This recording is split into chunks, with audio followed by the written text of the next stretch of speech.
Hey everyone, Christy here for ThermOWeb, and it is summer, and that means I needed to make some summer-inspired cards.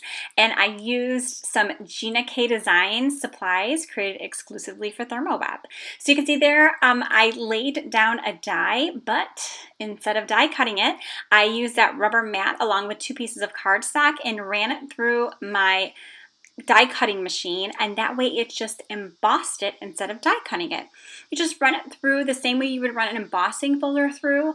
I use the Big Shot Plus, and so I use the thinner wedge along with 2 pieces of cardstock and that rubber mat, and it embosses instead of die cuts.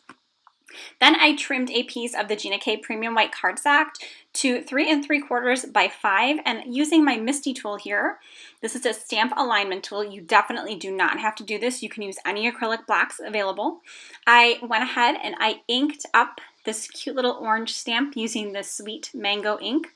The Sweet Mango ink is awesome because it also coordinates perfectly with the Sweet Mango paper and the Sweet Mango foil and everything else that Gina has created for ThermOWeb. It's really nice because everything coordinates together. So once the ink was 100% dry, and I used a heat gun a little bit there to speed up the process, I used a powder tool. I just wanted to make sure that the ink that I was about to stamp on was not going to stick to what I previously inked. So when you go ahead and do this, make sure that the ink, that first layer that you put down, in this case the orange, is 100% dry. If not, your embossing powder is going to stick. So I just went and I stamped the sentiment in some Watermark ink, and now you can see I'm just adding a little bit of gold embossing powder. I just thought the gold would pop really nice, and it felt summery to me. I don't know why, it just did.